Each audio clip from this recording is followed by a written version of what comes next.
SM Store, amanah dalam muamalah. Assalamualaikum warahmatullahi wabarakatuh. Bismillah, innal hamdalillah nahmaduhu wa nasta'inuhu wa nastaghfiruh wa na'udzu billahi min shururi anfusina wa sayyiati a'malina. May yahdihillahu fala mudilla lahu wa may yudlil fala hadiya lahu. Wa asyhadu an la ilaha illallah wahdahu la syarika lah. Wa asyhadu anna Muhammadan abduhu wa rasuluh. Allahumma salli ala Muhammadin wa ala alihi wa ashabihi wa man tabi'ahum bi ihsanin ila yaumiddin. Ya ayyuhalladzina amanu taqullaha haqqa tuqatih wa la tamutunna illa wa antum muslimun.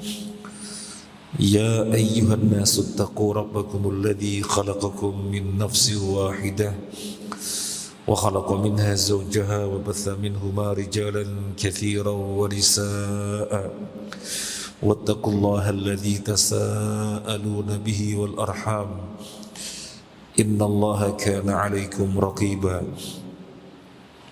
Ya ayyuhalladzina amanu taqullaha wa qulu qawlan sadida yuslih lakum a'malakum wa yaghfir lakum dhunubakum wa may yuti'illaha wa rasulahu faqad faza fawzan 'azima. Amma ba'du, fa inna asdaqal hadits kitabullah wa khairal hadi hadi Muhammadin sallallahu alaihi wasallam wa syarrul umuri muhdatsatuha wa kullu muhdatsatin bid'ah wa kullu bid'atin dhalalah wa kullu dhalalatin finnar. Para jemaah rahimani wa rahimakumullah, semoga Allah merahmati kita semuanya di tempat yang paling mulia, yaitu masjid, di bulan yang paling mulia, yaitu Ramadan, dengan aktivitas yang sangat mulia, yaitu thalabul ilmi, tafaqquh fiddin. Disitulah kita berada, maka insyaallah kebaikan-kebaikan, keutamaan-keutamaan berlimpah untuk kita semuanya. Amin ya rabbal alamin. Para jemaah rahimani wa rahimakumullah, langsung saja kita membahas apa yang sudah diumumkan terkait dengan tema kita, yaitu memahami al-asma'ul husna. Walillahil asma'ul husna. Kenapa kita perlu mengkaji al-asma'ul husna?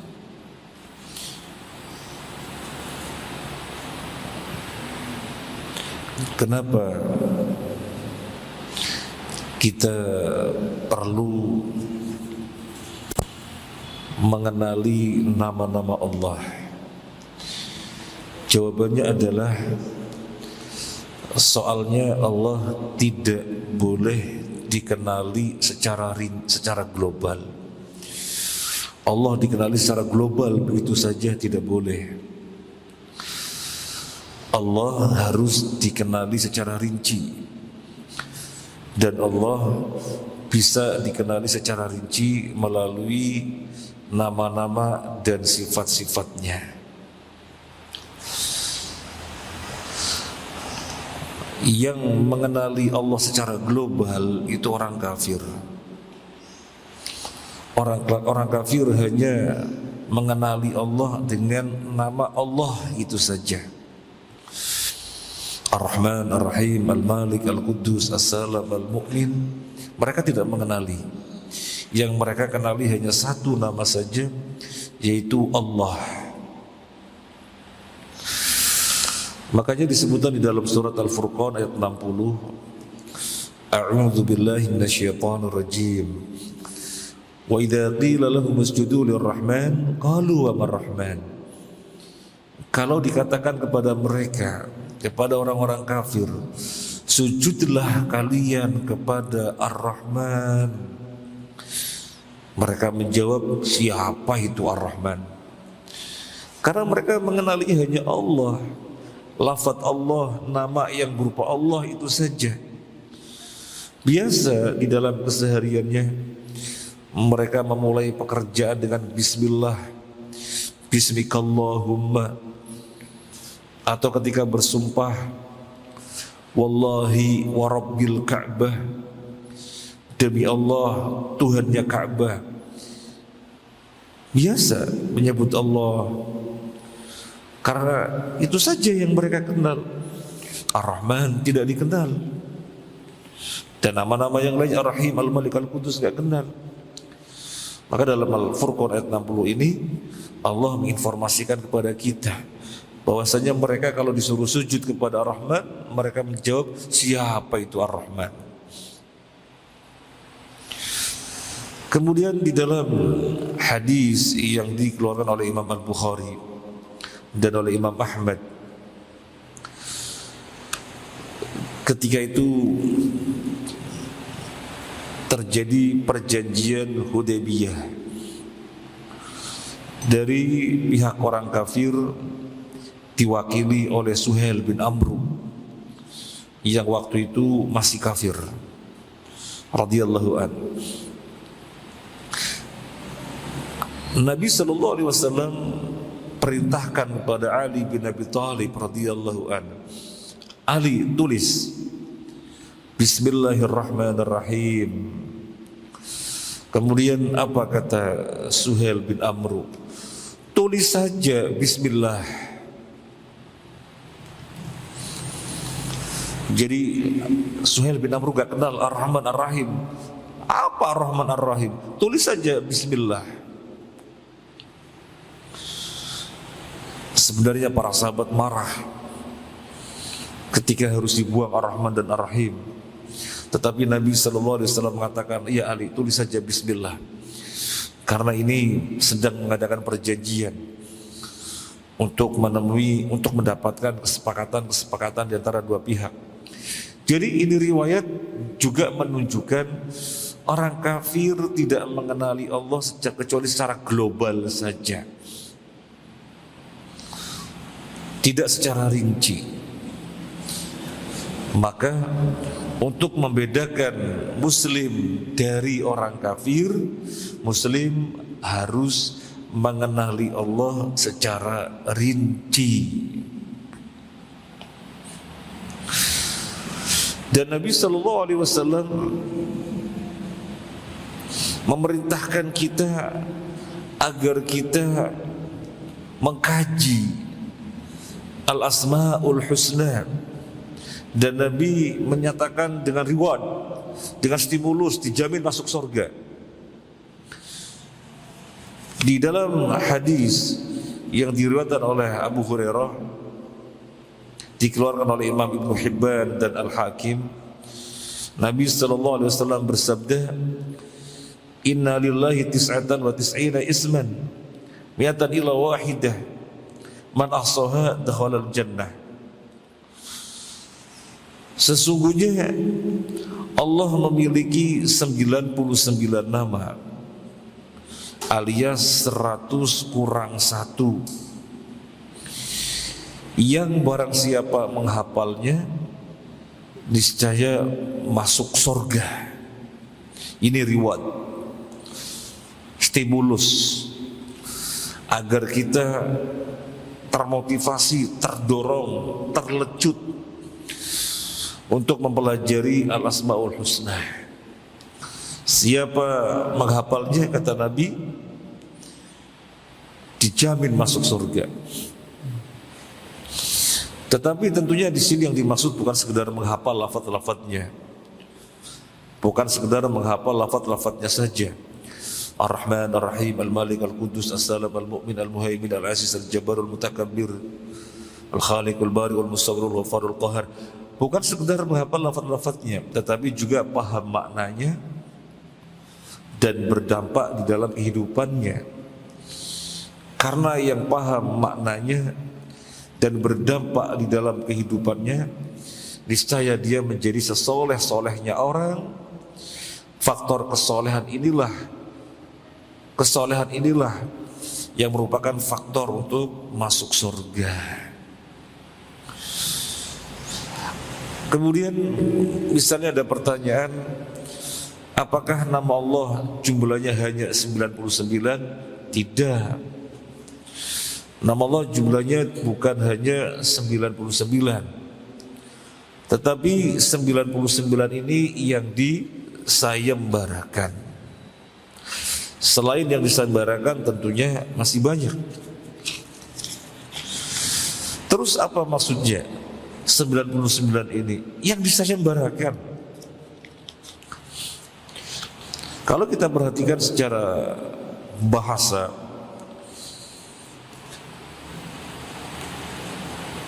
di sini dijumpai kalimat mi'atan illa wahidah. Ini nakirah. Bentuk katanya nakirah. Kemudian yang berikutnya ahsaha, fi'il. Nakirah, kemudian disebutkan berikutnya fi'il, maka menunjukkan sifat. Jadi Allah memiliki 99 nama yang siapa menghafalnya niscaya masuk surga. Untuk memudahkan pemahaman begini, ini saya punya uang 100.000, saya punya uang 100.000.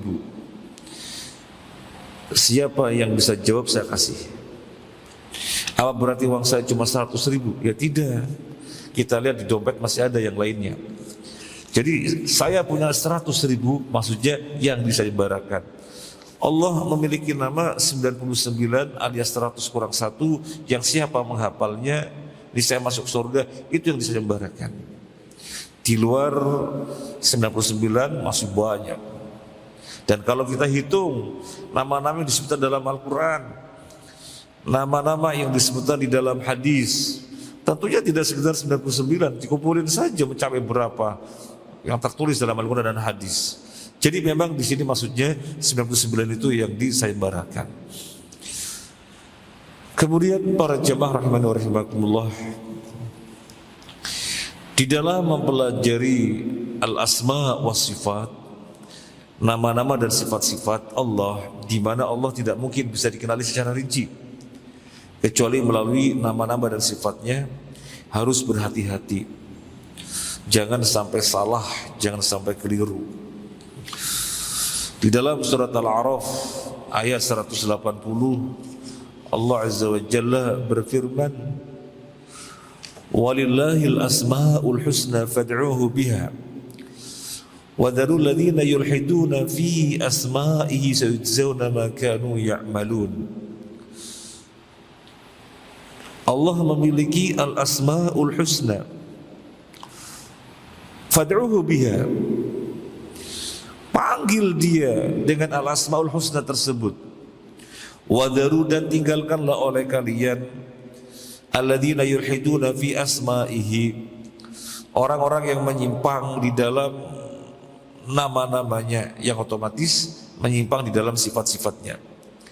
Sayujzauna ma kanu ya'malun, kelak mereka akan dibalas atas apa yang mereka perbuat.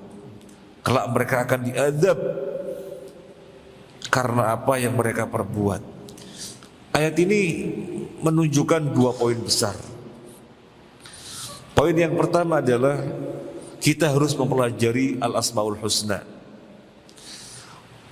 Allah berfirman, Allah punya al-asmaul husna, panggil dia dengan nama-nama tersebut. Panggil dia dengan al-asmaul husna. Lah gimana kita bisa memanggilnya kalau kita tidak mempelajarinya? Gak mungkin kita bisa memanggil nama-nama Allah tanpa kita mempelajarinya. Kita tidak akan tahu, gak akan ngerti. Lalu bagaimana kita memanggilnya, menyerunya? Maka menunjukkan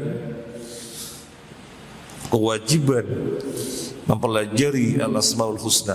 Poin yang kedua, tinggalkanlah oleh kalian orang-orang yang menyimpang di dalam nama-namanya, kelak mereka akan diadab atas apa yang mereka berbuat, menunjukkan ancaman. Ancaman bagi orang yang keliru, yang salah, yang tersesat di dalam memahami Al-Asmaul Husna. Jadi di satu sisi kita harus mempelajari Al-Asmaul Husna, di mana Allah bisa dikenal melalui nama-nama ini. Pada saat itu pula kita harus berhati-hati jangan sampai salah.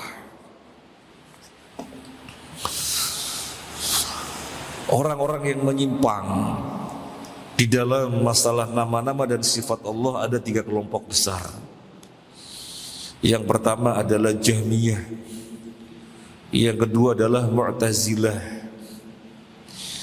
yang ketiga adalah Asy'ariyah. Ini 3 kelompok besar yang menyimpang di dalam masalah nama-nama Allah dan sifat-sifatnya.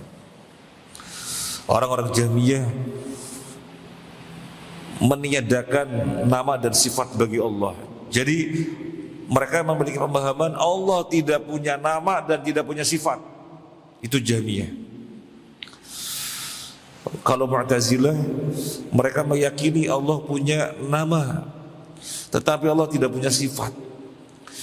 Jadi gak ada bedanya nama Allah Ar-Rahman, Ar-Rahim, Al-Malik, Al-Qudus satu dengan yang lainnya, gak ada bedanya. Gak ada bedanya. Ya sekedar nama-nama saja, iya, tapi sifat yang terkandung di dalamnya gak ada. Jadi gak ada bedanya satu nama dari nama yang lainnya. Kalau Asy'ariyah mengimani Allah punya nama dan punya sifat, tapi sebagian sifat ditakwil. Mengakui Allah punya nama dan punya sifat, tetapi sebagian sifat ditakwil. Nah, para jemaah rahimani wa rahimakumullah, pembahasan tentang sifat-sifat Allah dibahas panjang lebar di dalam kitab akidah. Forum kita terbatas atau kita batasi dengan tema nama-nama Allah saja. Kita memahami masing-masing nama sesuai dengan waktu yang ada.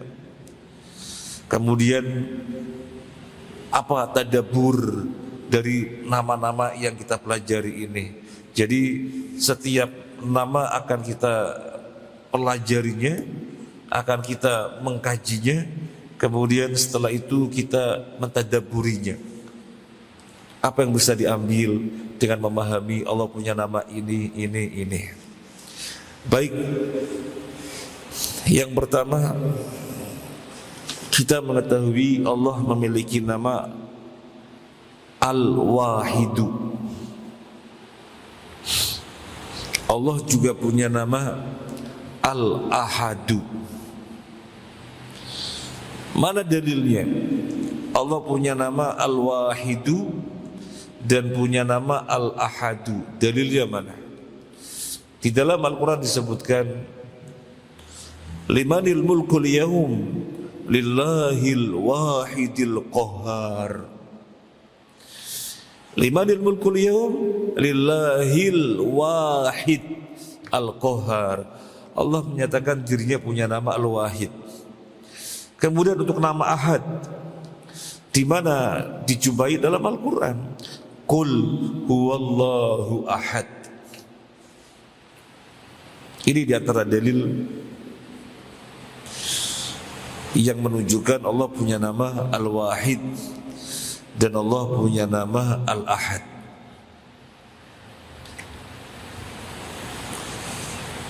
Sekarang yang berikutnya, kita akan memahaminya terlebih dahulu sisi bahasa. Karena dengan memahami sisi bahasa akan memudahkan bagi kita untuk memahami apa maksud masing-masing nama ini bagi Allah Azza wa Jalla. Baik, sisi bahasa kita bahas. Wahidun.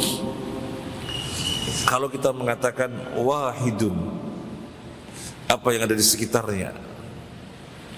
Apa yang ada di sekitarnya? Ketika kita mengatakan wahidun, apa yang ada di sekitarnya?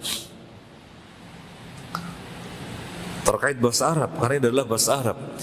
Ketika kita bilang wahidun, maka kita bisa melanjutkan bilangan berikutnya. Wahidun, ithnani, salasatun, arba'atun, khamsatun, sittatun, sab'atun, thamaniyatun, tis'atun, asyaratun, dan seterusnya. Tapi kalau kita bilang ahad, nggak bisa kita melanjutkan bilangan berikutnya. Ahadun, ithnani, salasatun, arba'atun, khamsatun, nggak bisa. Nggak bisa. Ahad mandek sudah. Yang kedua, wahidun bisa mensifati segala-galanya. Satu kitab, kitabun wahid. Satu meja, maktabun wahid. Satu apa yang ada, misalnya satu pintu, babun wahid. Apa yang ada misalnya lagi, satu HP, jawalun wahid. Apalagi misalnya AC, satu AC, mukayyaf wahid. Jadi wahid bisa mensifati apapun. Tetapi ahad nggak bisa mensifati apa-apa. Satu buku kitabun ahad nggak bisa. Satu meja maktabun ahad nggak bisa. Satu pintu babun ahad nggak bisa. Ahad hanya mensifati satu tok. Ahad hanya mensifati Allah. Allahu ahad. Allahu ahad. Ahad tidak bisa mensifati apa-apa. Dia hanya mensifati Allah saja. Allahu ahad. Perbedaan yang ketiga, di dalam kalimat negatif, kalau kita mengatakan la wahida fid dari atau la wahida fil baiti, apa maksudnya? Tidak ada satu orang di dalam rumah. Artinya mungkin 2, mungkin 3, mungkin 4, mungkin 5, mungkin 6, mungkin 7 dan seterusnya. Kalau satu orang nggak ada satu orang dalam rumah. Tapi mungkin 2, mungkin 3, 4, 5, 6 dan seterusnya. Coba kalau ahad, la ahada fid dari atau la ahada fil bait, tidak ada satu orang pun dalam rumah. Artinya beda. Tidak ada satu orang pun dalam rumah. Boro-boro 2, 3, 4, 5, satu orang aja nggak ada. Ini perbedaan wahid dan ahad secara bahasa. Nah, setelah diketahui perbedaannya secara bahasa, mari kita lanjutkan untuk memahami masing-masing nama ini sebagai nama Allah. Allah wahid. Allah wahid artinya apa? Allah adalah zat yang terhimpun pada dirinya segala sifat sempurna. Allah wahid artinya Allah adalah zat yang terhimpun pada dirinya segala sifat kesempurnaan. Kalau Allah ahad artinya Allah satu-satunya zat yang demikian. Satu-satunya zat yang demikian. Yang bagaimana? Yang terhimpun pada dirinya segala sifat kesempurnaan. Gak ada selain Allah. Nah, ini bedanya. Tadi secara bahasa, kalau kita bilang wahid, maka kita bisa menghitung bilangan berikutnya. Ithnani, thalatha, arba'a, khamsa, sittah. Wahid bisa mensifati apapun. Di dalam kalimat negatif, la wahida fil bait, gak ada satu orang di dalam rumah. Tapi bisa 2, 3, 4, 5. Kalau satu orang gak ada.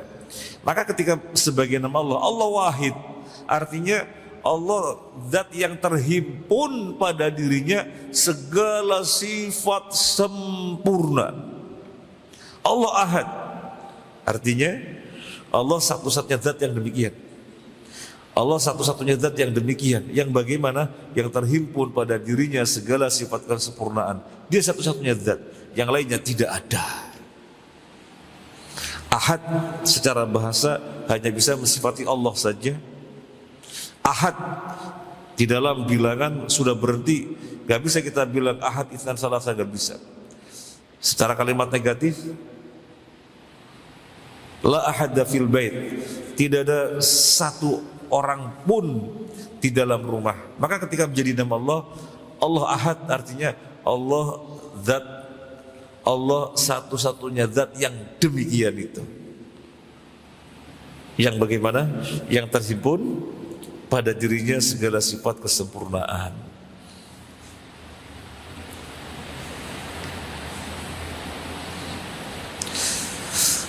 Dari sini tadabbur apa yang bisa kita ambil? Tadabbur apa yang bisa kita ambil? Perenungan, penghayatan apa yang bisa kita ambil? Yang bisa kita ambil adalah bahwasanya Allah lah Tuhan yang hak, karena dialah zat yang terhimpun pada dirinya segala sifat kesempurnaan, enggak ada selain Allah. Sehingga dialah satu-satunya zat yang berhak kita ibadahi. Dialah Tuhan yang kita hanya menghambakan diri kepadanya, yang lainnya tidak ada. Tuhan hanyalah Dia.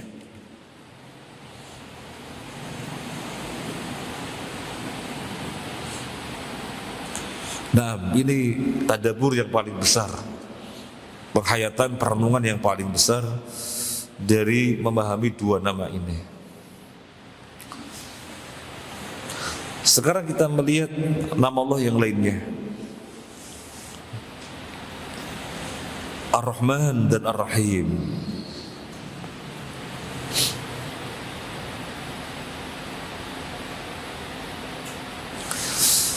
Mana dalil yang menunjukkan Allah punya nama Ar-Rahman, Allah punya nama Ar-Rahim? Mana dalil yang menunjukkan? Sangat banyak.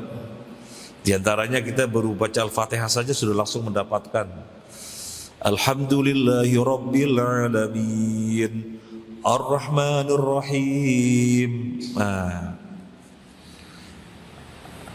itu dalil yang menunjukkan Allah punya nama Ar-Rahman dan Ar-Rahim.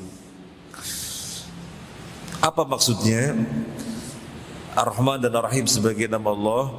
Baik, kita akan lihat sisi bahasa terlebih dahulu untuk memudahkan pemahaman. Ar-Rahman dan Ar-Rahim keduanya berasal dari akar kata yang sama. Ha mim, ra ha mim, rahima yarhamu, rahima, ra ha mim, rahima. Nukila ala wazni fa'lanu. Ketika berpolakan fa'lanu, maka dia menjadi rahmanu. Ra ha mim, ra ha mim, 3 huruf, ra ha mim. Ketika dia berpolakan fa'il, kalau di dalam shorof istilahnya wazan. Ketika nukila ala wazni fa'il, ketika berpolakan fa'il, maka menjadi rahim. Jadi kedua akar keduanya sama. Akar dari kedua kata ini sama, rahima. Dengan pola fa'lanu menjadi rahmanu. Dengan pola fa'il maka menjadi rahim.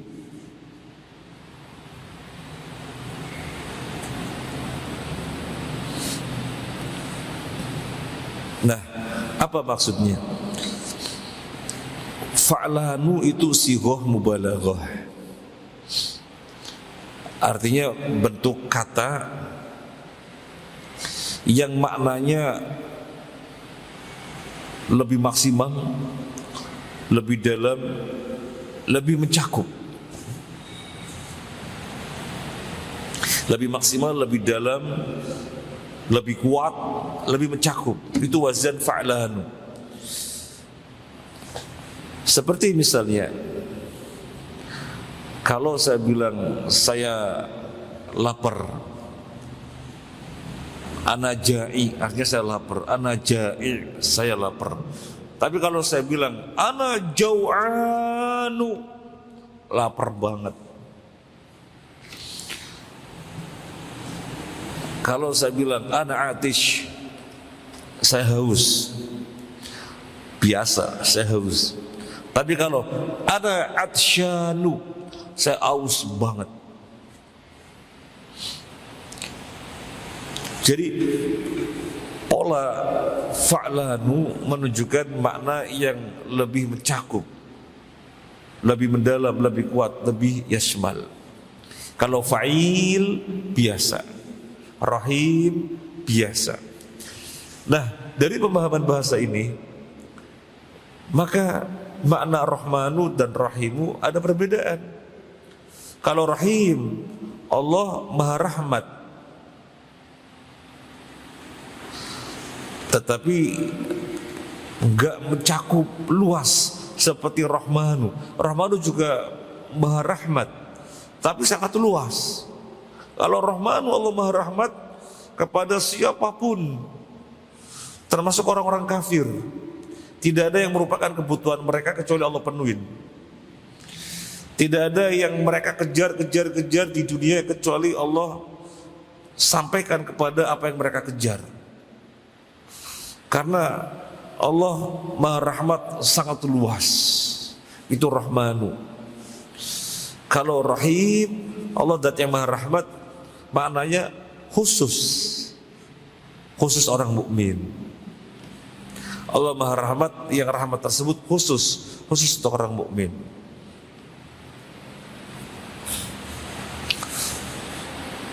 Ini perbedaan yang pertama.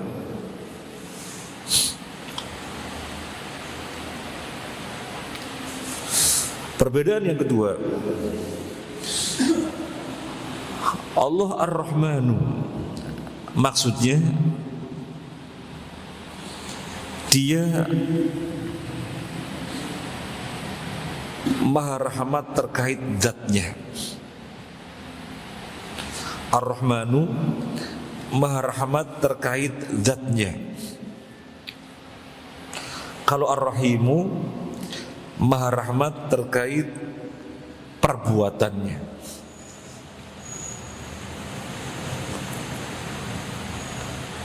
Di dalam surat Toha ayat 5, Allah berfirman, Ar-Rahmanu 'alal 'arsy istawa. Ar-Rahmanu 'alal 'arsy istawa. Allah Ar-Rahman 'alal 'arsy, di atas arsy. Istawa, istiwa. Jadi Allah menginformasikan tentang dirinya. Allah menginformasikan tentang dirinya, keberadaannya di atas arsy. Jadi penyebutan Ar-Rahman untuk menginformasikan tentang zatnya. Zatnya istiwa 'alal arsy. Allah tidak mengatakan Ar-Rahim 'alal arsy istawa. Allah tidak mengatakan demikian, Ar-Rahim 'alal arsy istawa. Tetapi ketika berbicara tentang zatnya, Allah menyebutkan dirinya dengan Ar-Rahman. Ar-Rahmanu 'alal arsy istawa. Sehingga dipahami Ar-Rahman adalah maha rahmat terkait zatnya. Adapun Ar-Rahim maha rahmat terkait perbuatannya. Kita jumpai di dalam Al-Quran, wa kana bil mu'minina rahima, dan terhadap orang mukmin Allah itu rahim. Dan terhadap orang mukmin Allah itu rahim. Ini berbicara tentang perbuatan. Jadi jelaslah Ar-Rahman, Allah maha rahmat terkait zatnya. Ar-Rahim, Allah Maha Rahmat terkait perbuatannya.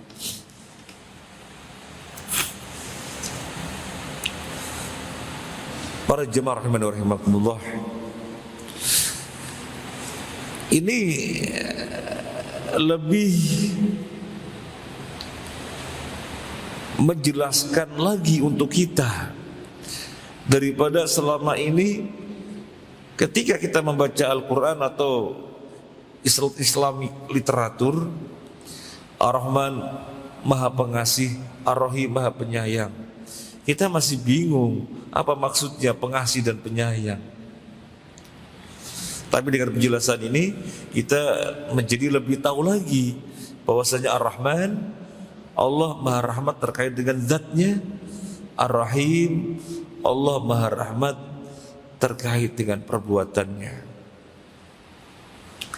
Baik, sekarang kita tadabburi.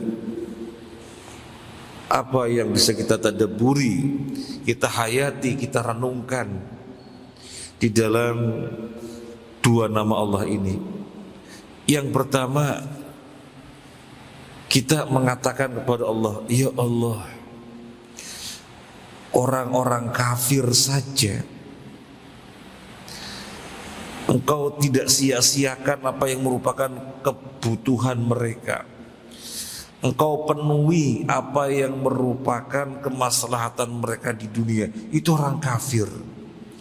Sementara aku, hambamu ya Allah, Muslim, tunduk patuh kepada Engkau, maka janganlah Engkau sia-siakan aku.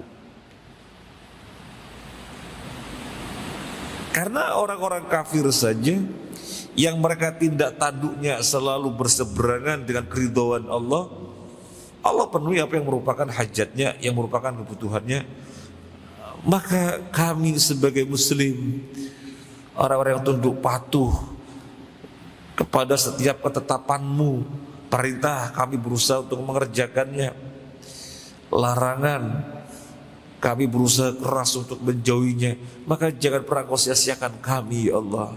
Nah, ini renungan yang pertama.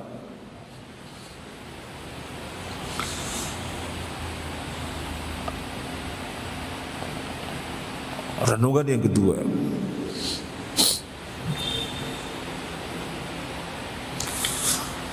Allah Maha Rahmat bukan saja zatnya, tetapi juga perbuatannya. Allah Maha Rahmat bukan saja perbuatannya, maaf, bukan saja zatnya, tetapi juga perbuatannya. Apa yang kita hayati, apa yang kita renungkan,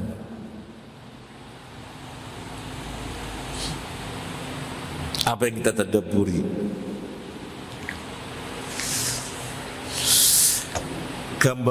Untuk lebih memudahkan begini, untuk lebih memudahkan begini, saya misalnya, keberadaan saya, hartanya berlimpah,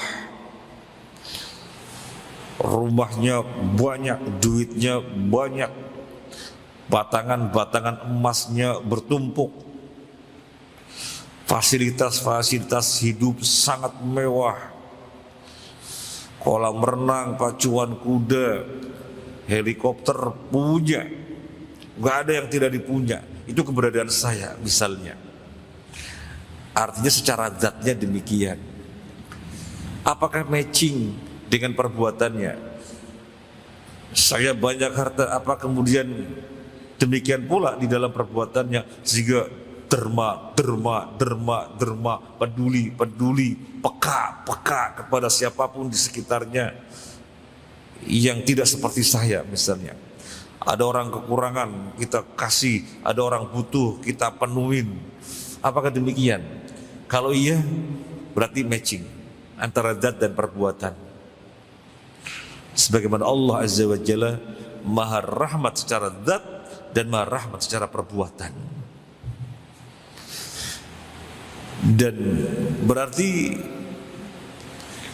kita menerapkan makna yang terkandung di dalam Ar-Rahman dan Ar-Rahim di dalam kehidupan kita. Lebih lebar kita mentadabburi sesuatu yang lain.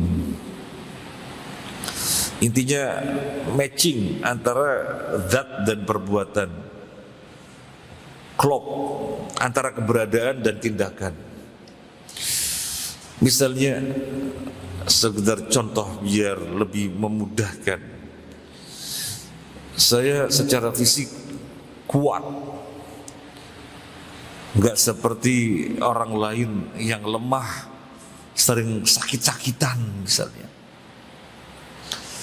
Nah, apakah fisik yang kuat ini, yang berarti secara zat demikian, juga matching dengan perbuatannya, sehingga semangat sholat, semangat thalabul ilmi, semangat berbuat untuk mendatangkan kemaslahatan bagi tetangganya? Apa iya? Kalau iya berarti matching.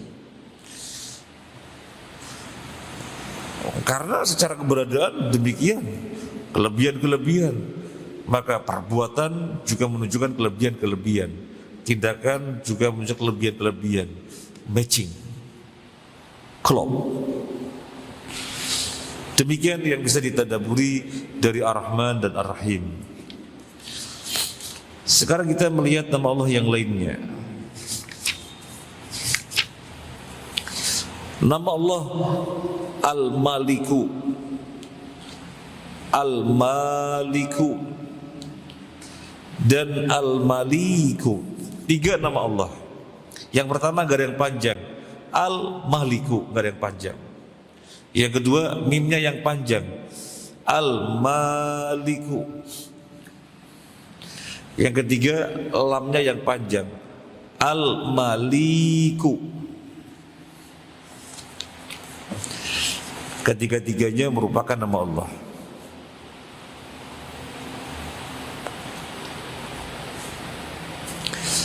Sekarang kita lihat dalilnya dulu, bahwasanya Allah memiliki nama Al-Maliku, Al-Maliku dan Al-Maliku. Mana dalilnya?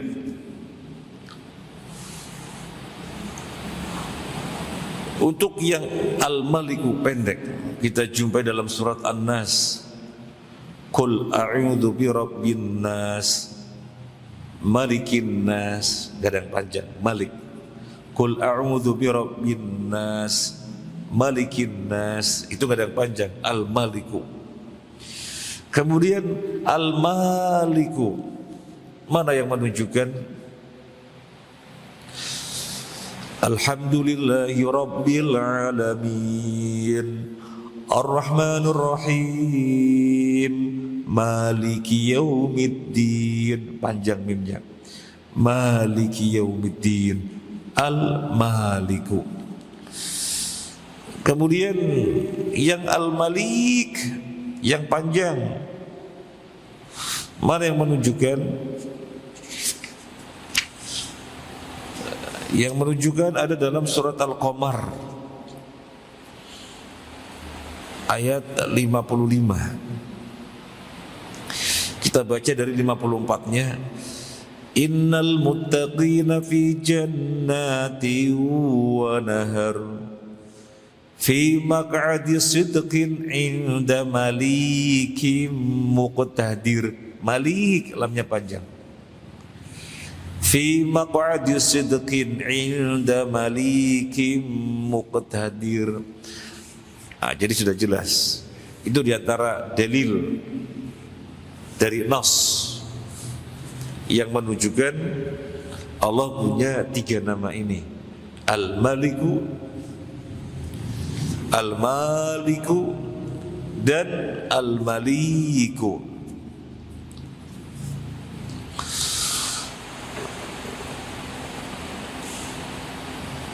Dan ada juga dalil-dalil dari hadis, tetapi kita singkat waktunya sampai tengah 11 kalau nggak salah ya.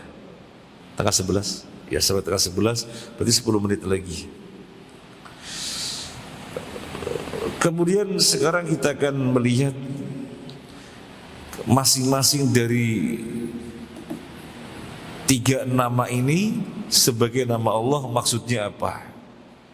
Ketiganya ini ketika sebagai nama Allah maksudnya apa?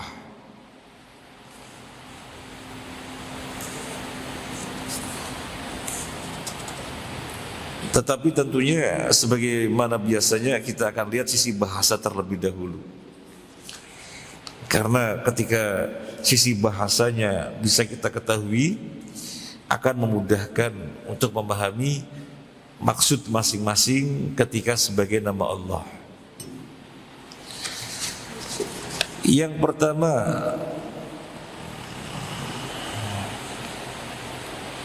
Al-Maliku, garis panjang. Dia berpola al-fa'ilu. Masdarnya adalah mulkun, artinya kerajaan. Jadi al-maliku masdarnya adalah mulkun, artinya kerajaan.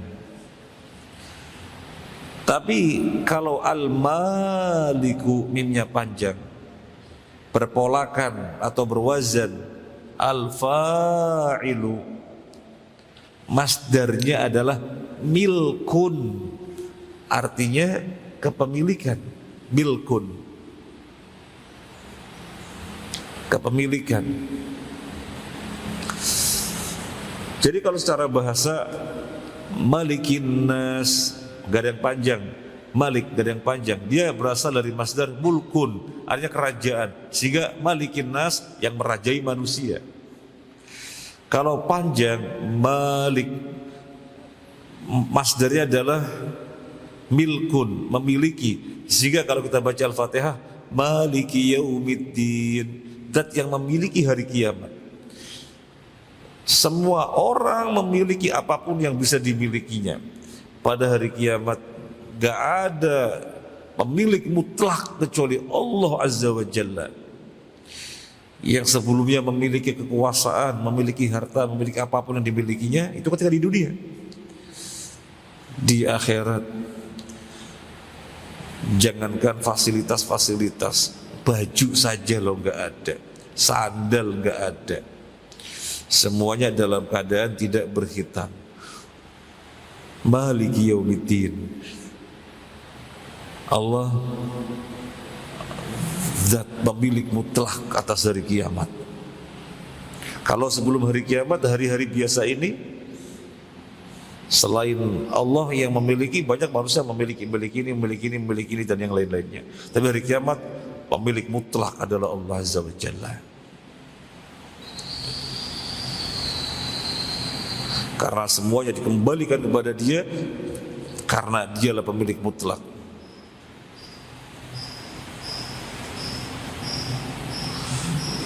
Kemudian kalau Al-Malik, lamnya panjang, Al-Malik maksudnya apa?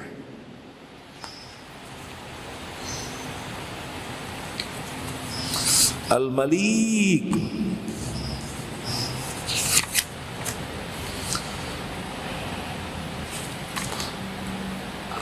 artinya adalah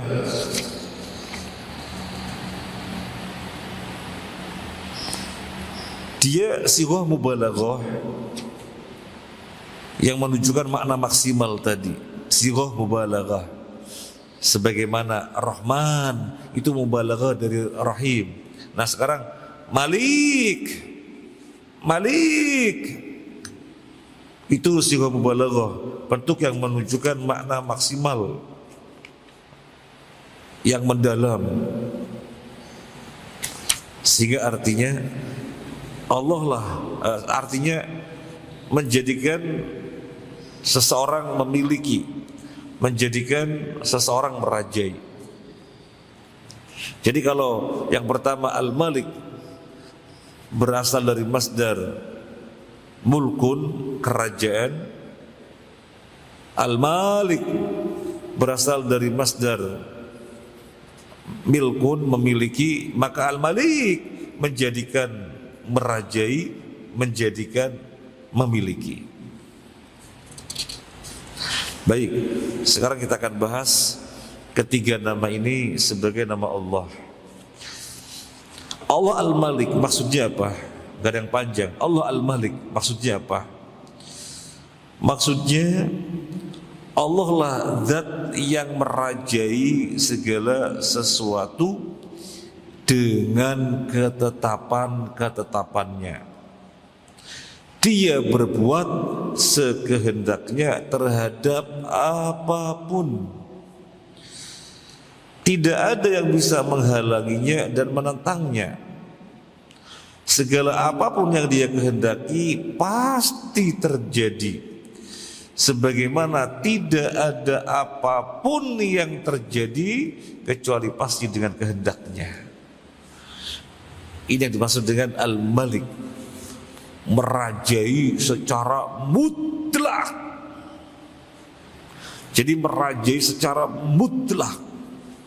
Kalau orang bisa saja merajai, tapi merajai wilayah tertentu, kekuasaan tertentu, merajai urusan tertentu. Tapi Allah merajai secara mutlak. Dialah zat yang merajai segala sesuatu dengan ketetapan-ketetapannya. Gak ada orang, makhluk siapapun yang bisa keluar dari ketetapannya. Gak bisa. Gak bisa.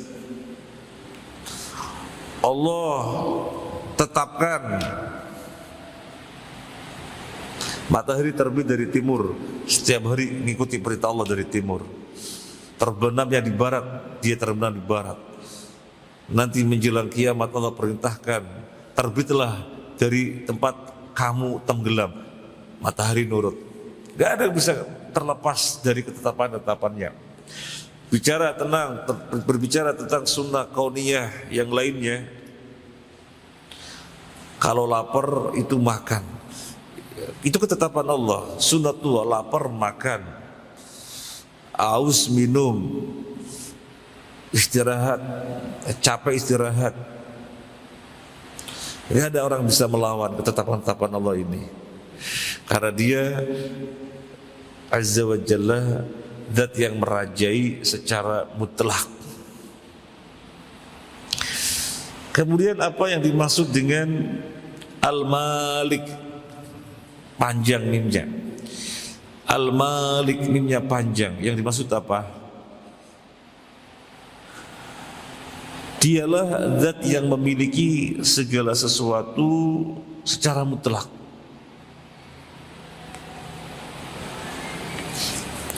Dialah zat yang memiliki segala sesuatu secara mutlak.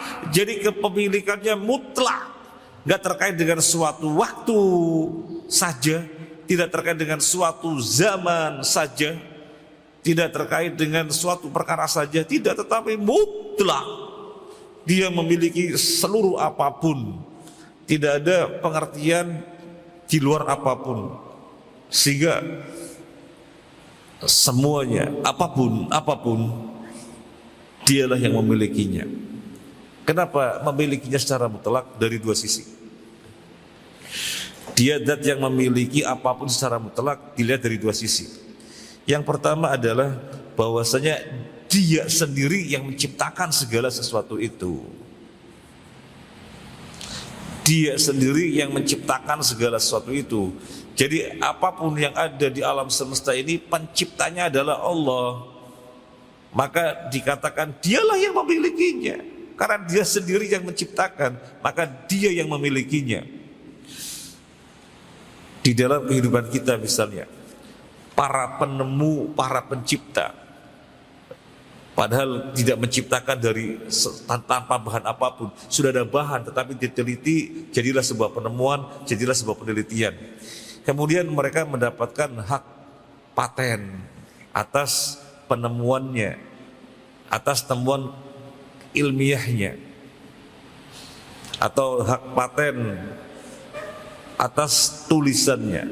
Maka siapapun yang mengkopi, memperbanyak buku ini, atau siapapun yang meniru ciptaan ini, bayar royalti.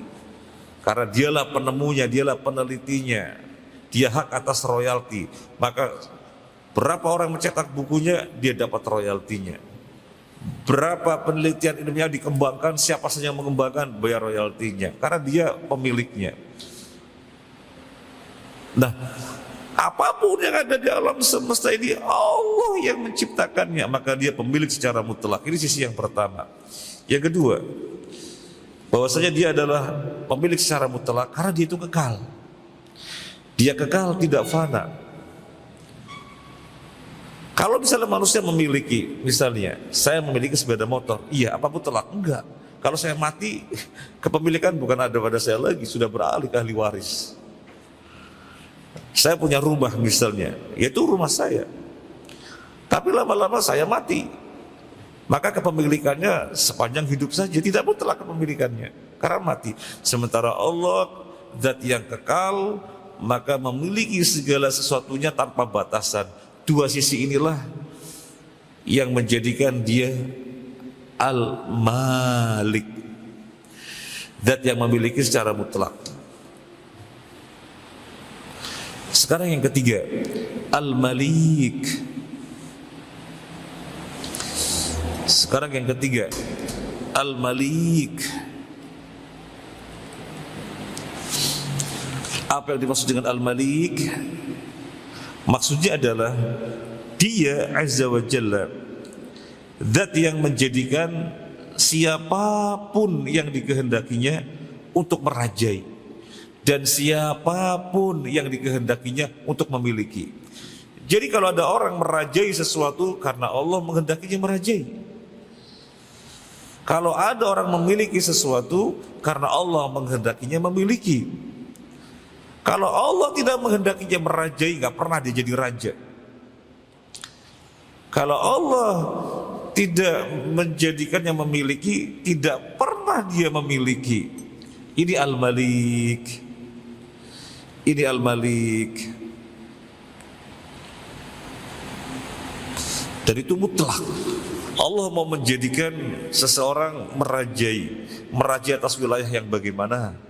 Apakah wilayah yang luas atau sempit? Allah menjadikan seseorang memiliki yang bagaimana? Memiliki banyak apa sedikit? Termasuk Allah menjadikan dia merajai, tapi bukan di dunia. Dia akan merajai dengan amalan-amalannya, sehingga mengalahkan orang kafir dengan harta yang sedemikian banyaknya, yang tidak ada manfaatnya sedikit pun ketika di akhirat. Ini orang merajainya di surga nanti. Padahal di dunianya Allah tidak dijadikan memiliki, tetapi di sisinya nilainya tinggi sekali karena ditempatkan di surga.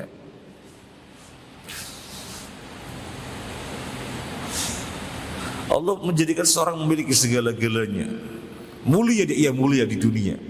Tapi tidak Allah jadikan demikian di akhiratnya. Di akhiratnya masuk neraka. Jadi Allah zat yang menjadikan seseorang merajai atau seseorang memiliki secara mutlak.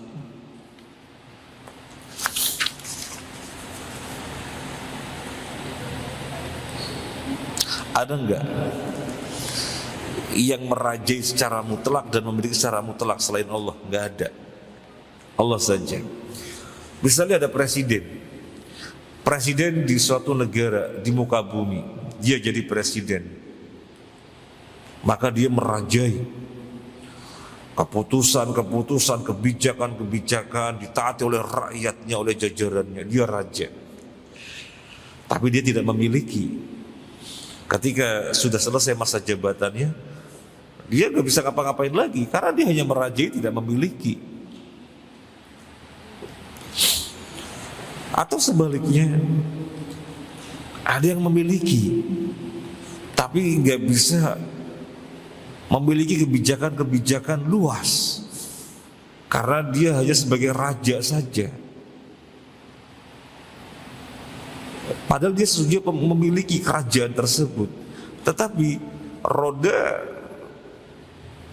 kehidupan berkerajaannya, bernegaranya dikendalikan oleh Perdana Menteri. Jadi dia hanya memiliki tetapi tidak merajai.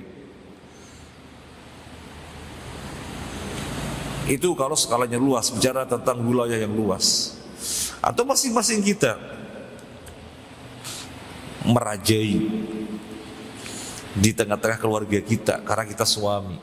Kebijakan-kebijakan kita mereka harus nurut selama kebijakannya ma'ruf. Apakah mutlak kita merajai? Enggak, kalau kita sudah mati sudah selesai. Atau kita memiliki istri, memiliki anak, memiliki apa mutlak? Ya enggak mutlak.